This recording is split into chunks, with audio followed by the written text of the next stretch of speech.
I ever raise the nerve, one day I'm going to erect 2 more signs. So if you find yourself hurtling southbound on the 110 freeway, speeding past 2 yellow and black blurs that read, "Watch out for falling home prices" and "Caution, black on black crimes ahead," you'll know whom to thank for the roadside warnings. We lived in Dickens, a ghetto community on the southern outskirts of Los Angeles, and as odd as it may sound, I grew up on a farm in the inner city. Founded in 1868, Dickens, like most California towns except for Irvine, which was established as a breeding ground for stupid, fat, ugly white Republicans, and the Chihuahuas and East Asian refugees who love them, started out as an agrarian community.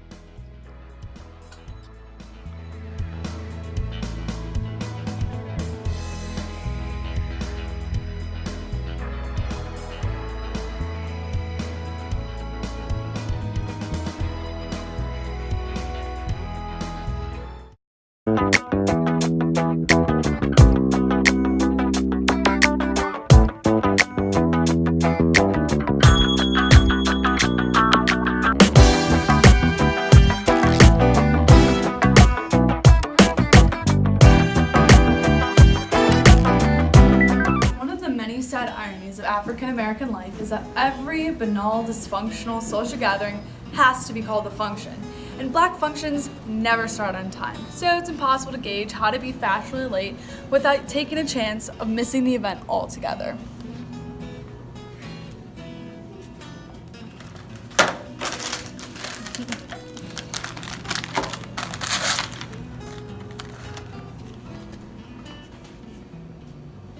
Hi, I'm Floyd Cheshire. I'm what you'd call a fading TV personality and a co-founder of the Dumped Out Intellectuals.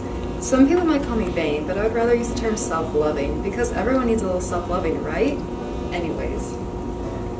He's being modest. I would say that his line of work directly affects Black people, yet he doesn't really care about those taters. He really only cares about how much money is going into his pocket. Equality? Psst, he doesn't care. Okay, so you come every month, and I come every month, so therefore, I come bi-monthly. No, that doesn't even make any sense. If you come every month, you've come monthly. But every other month is just every other month. Ah, the sweet smell of fresh mimeograph ink. My father had designed this to look like a Dow Jones stock report, except that commodities and blue chips are replaced with social ills and pitfalls. Everything that is always up, unemployment, poverty, lawlessness, infant mortality is up. Everything that's always down, graduation rates, literacy, life expectancy, is even further down. It'll be a while before the dumb intellectuals get to ancillary business.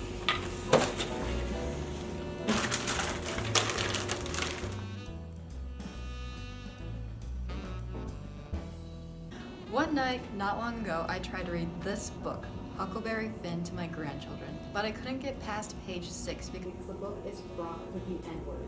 And although they are the deepest thinking, combat-ready 8 and 10-year-olds I know, I knew my babies weren't ready to comprehend Huckleberry Finn on its own merits. That's why I took the liberty to rewrite Mark Twain's masterpiece.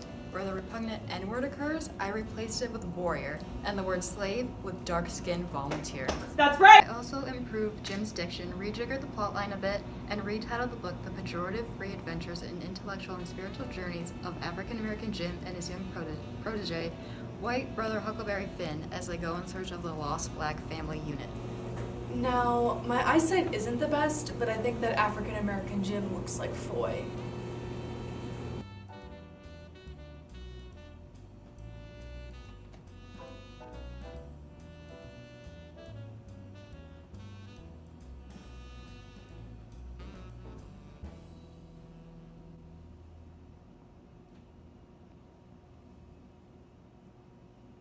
The Sellout?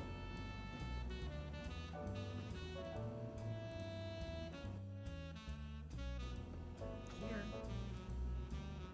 I propose that we move to demand the inclusion of my politically respectful edition of Huckleberry Finn into every middle school reading curriculum, because it's a crime that generations of Black folk have come of age having never experienced this hilariously picturesque American classic.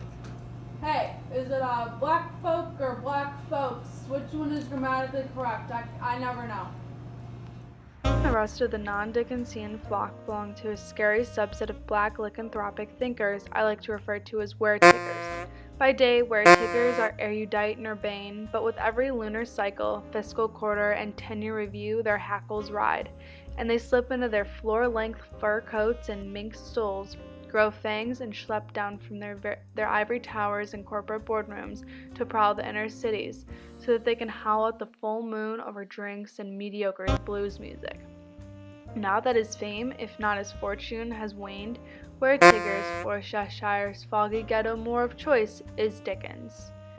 Normally, I try to avoid weretiggers at all costs. It's not the fear of being intellectually ripped to shreds that frightens me most, it's the cloying insistence on addressing everyone, especially people they can't stand, as brother so-and-so and sister this and that.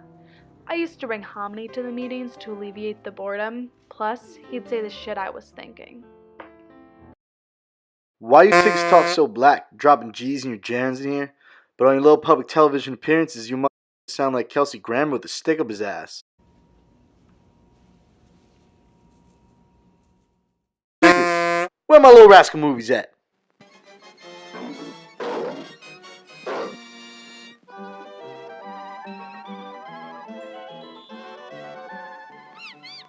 Hominy swears his best work is on those reels. And if it were true, it'd be impossible to forgive that self-righteous guardian of blackness for forever depriving the world of the best in American racial prejudice in both Blu-ray and Dolby surround sound. But most everyone knows, like alligators in the sewers, the lethality of pop rocks and soda. Boyce Cheshire, owner of the most racist Little Rascal films, is nothing more than an urban legend.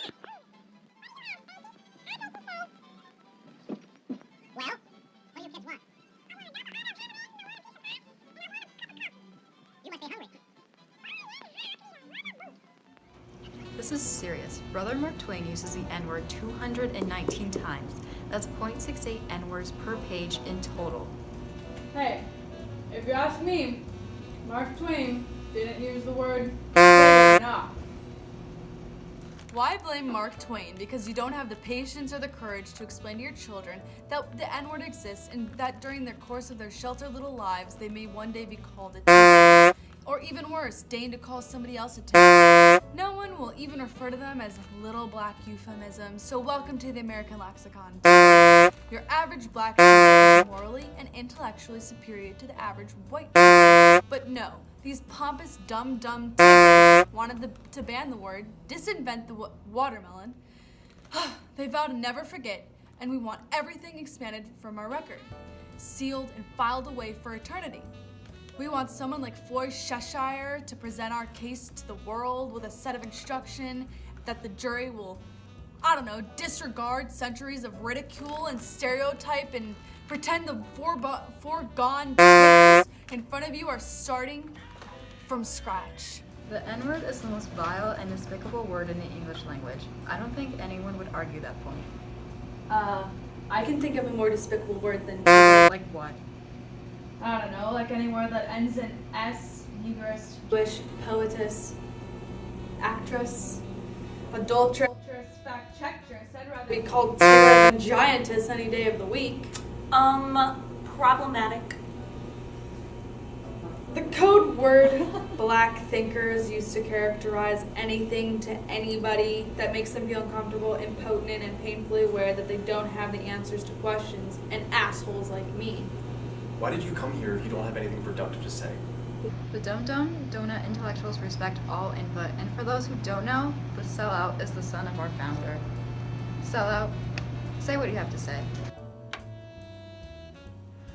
The boundary labels are to be spray painted onto the sidewalks, and the lines of the demarcation would be noted by a configuration of mirrors and high-powered green point pin lasers, or if that proved to be prohibitive, I could simply circumnavigate the 12 miles of border here with a 3-inch strip of white paint.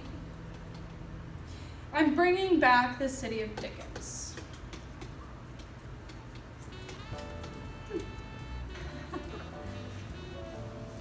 You said you were going to bring back Dickens? Yes. We, and I think I speak for most of the group, only have one question. Why?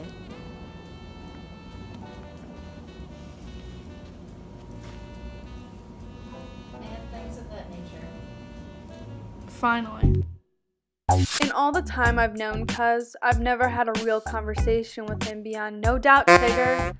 No one has, because even in his middle age, he's sensitive, and if you say the wrong thing, he'll show the world just how sensitive he is by crying at your funeral. So no one engages in him in conversation, and whenever he speaks to you, no matter what he says, man, woman, or child, you put as much bass in your voice as you possibly can and reply, "No doubt, Tigger."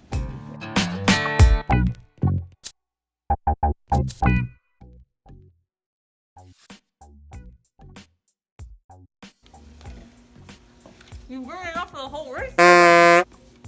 You see, that's what my teacher used to tell me in school and shit when I was chewing gum. Like, you got enough for the whole class? No doubt. I need to talk to you about a couple things, but not here. First thing is bringing back Dickens.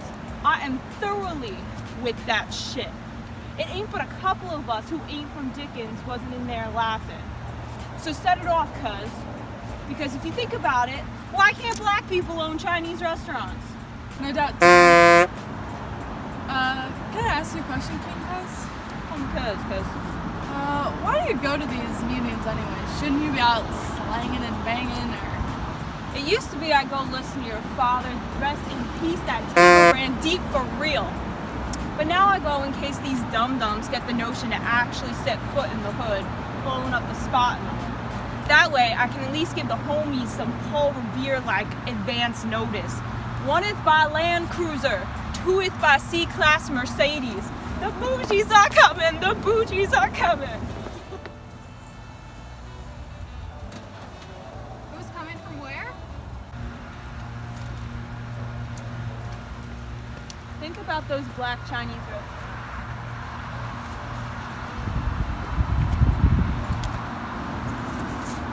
And get laid. You're too high strung. Don't listen to that man. .001. What's the dosage? No, my Nielsen ratings. Your dad used to think I was bipolar, but what I really am is myself. Sounds like you are too.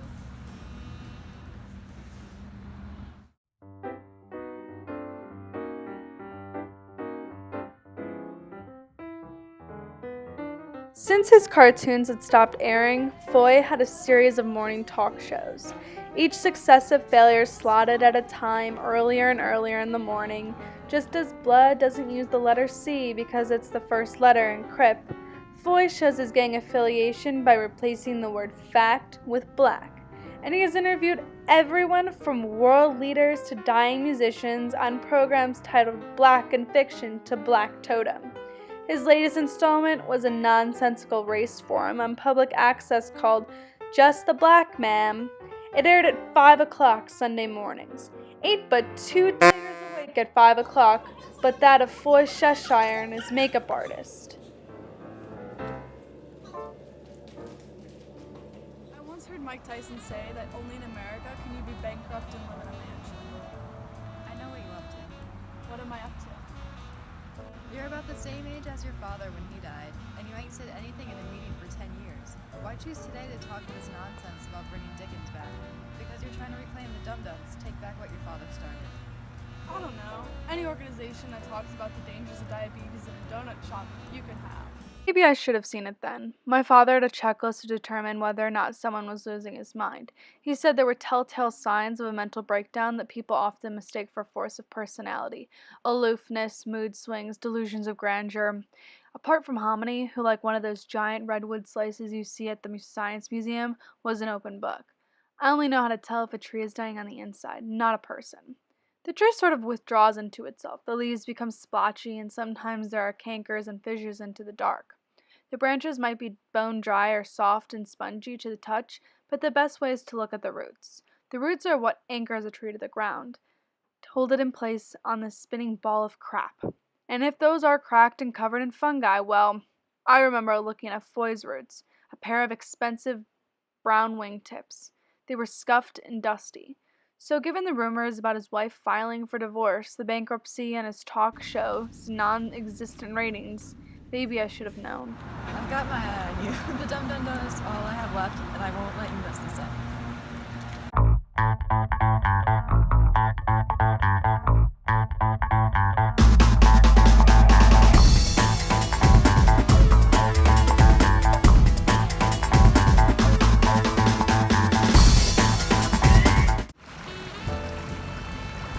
What are you doing? I'm looking for the lost city of Dickens. By painting a white line down the middle of a street that already has 2 yellow lines down the middle of it? You love the mangy dog that shows it in your backyard as much as the puppy you got for your birthday? You should put up a flyer. For those looking to find the thing you've lost, the decision of where to place your handbill is one of the toughest you'll ever make in life. I have to confess, in the days after I painted it, I too was hesitant to cross the line, because the jagged way it surrounded the remnants of the city reminded me of the chalk outline the police had needlessly drawn around my father's body. But I did like the line's artifice, the implication of solidarity and community it represented. And while I hadn't quite re-established Dickens, I had managed to quarantine it. And community come leper colony wasn't a bad start.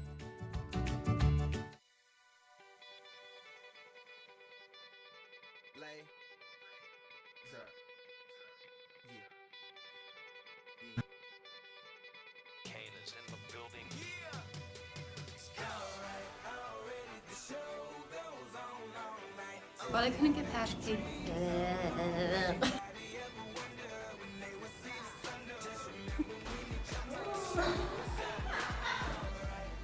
I saw you put out pussy. You bring enough for the whole race figure? That's what my teacher used to say to me in school when I was doing gum and shit. You bring a race?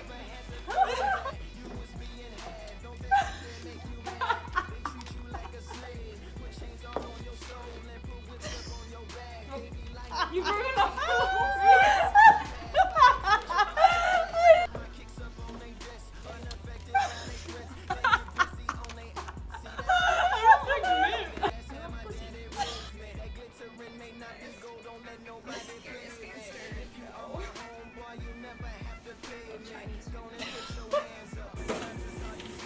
It'll be a while before the Dum Dum intellectuals are. I'm looking at the camera too. I was like, is it On your on? monitor? Yeah, I'm like, is it on?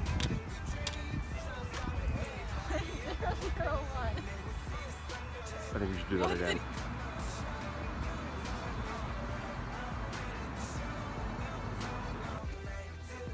I once heard Mike Tyson say that you can only live. By painting a white line down a road that already has... Damn it.